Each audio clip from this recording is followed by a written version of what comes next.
You've had that. You know how it feels to play those last games. Could you give some insight to like back in the day in that transition, right before the transition, and you're announcing it, you know you're playing your last games. What does that feel like? You know what? It's actually relaxing because you know it's the end. What's cool is for her is like she put together everything, like the whole last season, the documentary, everything that we did, the legacy Spelled season. with 2 C's. So she put it all together. So it was almost like more work for her than it was for me, and it was just like me getting to enjoy and relax and, you know, go through the last time I went to LA or last time I go to Fenway, and you know, for Serena, the last time she's playing in the US Open here in New York, so it's special, and you just can go out and just worry about one match at a time, one thing at a time, and just go and play as the best you can. Well, it's interesting because you've had a front row seat to Cece's career and you've been deeply involved. You know, Serena says she's calm and she's collective, but when you look at her box, her family, custom, you know, you have your mom, the sister, she has her husband, her daughter, her team there. And while the energy is different, you know what that feels like. I mean, it's like they're her biggest fans. And just for him, I was his biggest fan. And you want to see success. You want him to win every time. You want him to have the best storybook ending. And so that's really what they're out there hoping for. And that's their energy that they're giving, is they just want this to end great because she's had an amazing career.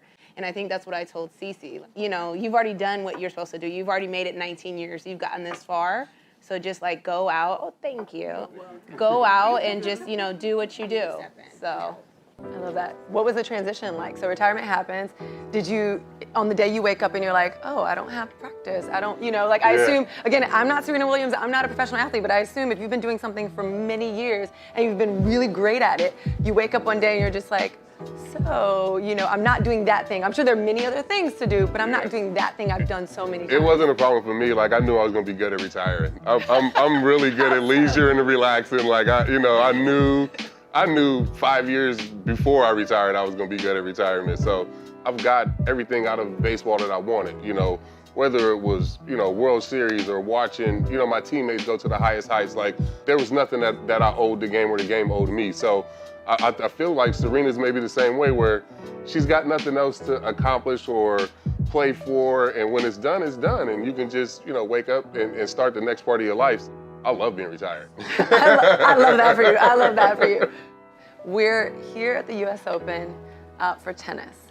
And I have to ask this because I know both of you are great at a lot of things, right? But when I think about tennis, and we talked about this a little bit before the interview, I can tell you right now, categorically, I am the best, worst tennis player that has ever lived. And I hold that, you know, true to my heart. If you went head to head, you know each other's strengths and weaknesses. If you went head to head in tennis, who do you think would win? He's winning. No, I honestly think she would beat me because she would keep more balls in. At the beginning of this year. I have more control. Yeah, she has more control. But that's in life, in our marriage. I have the control, and he's like the strength, right? So and it's a she would perfect definitely balance. beat me for sure.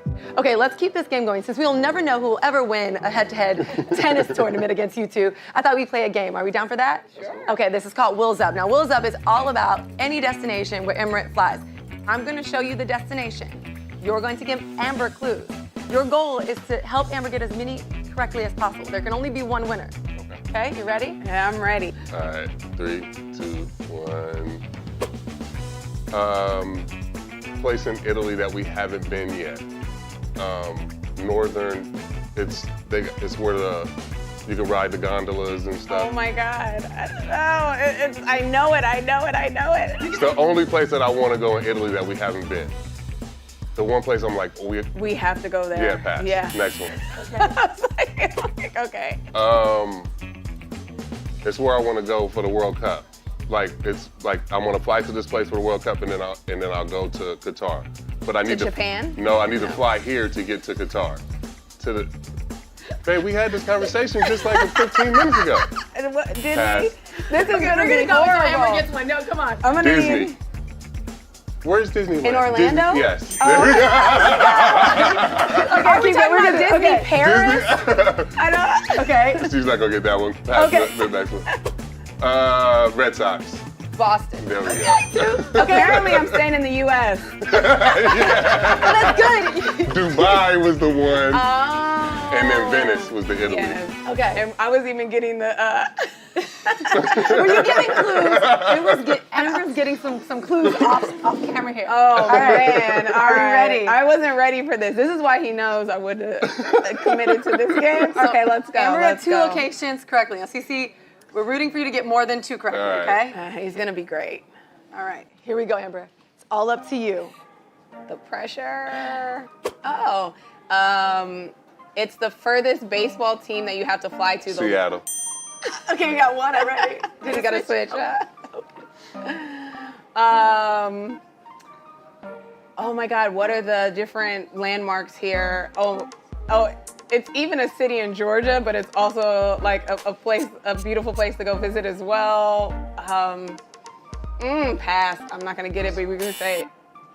Oh, we went here for my 30th. Florence? Rome? Yes. Okay, here we go. I don't even know where that is. She doesn't know where. Someone else have a clue for that one? Anybody? Okay. Mississippi. Is it? I'm not right. Switch it. I can't. This is. You got it. You got it. Carter would love to go here. Tokyo. Another place. China. Yes, but similar. One more. Give it Korea. but it's Pong. Time is up. Okay, wheels are down now.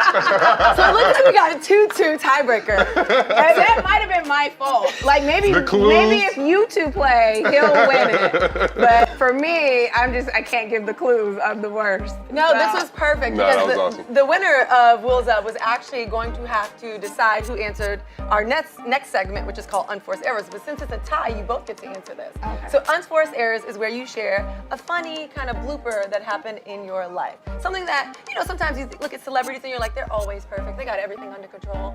But in reality, they're just like us. So let's give a second. Who wants to go first? I have a good one for you. What? He's a sleeper, so like he's one of those that he could fall asleep anywhere. And the amount of video that I have of him like sleeping with his mouth open, snoring, any place, anywhere, like we might get him tonight on camera. I probably will fall asleep tonight at some point. Yeah. We will be on the lookout for that footage. All right. Well, thank you so much for sharing your unforced errors. Appreciate that vulnerability and a good laugh. Thanks. All right, let's keep the laughs going. We do a segment to close us out. It's called Toast to the Most. All right, so during this episode of The Mixer, we're going to toast to the most to this video. Oh. Toast to the most to the kids of the US Open. That's Sam Curry. Yay. Look at him and his family. He has no idea that what he's retiring to, because those are some young kids. Yes. Cece's career was so long because he was waiting till they were old enough where he really didn't have to take care of them. My kids are old. You're good, I'm good, Retirement's we're good. great. I can go play golf. So toast to him. Yeah, He's got some more work to do there. For sure. Cheers. Cheers. Well, thank you so much, Cece. Thank you so much, Amber, for joining us here on The Mixer. It was such a pleasure. Y'all, that's The Mixer. I'm Allie Love. We'll see you next time.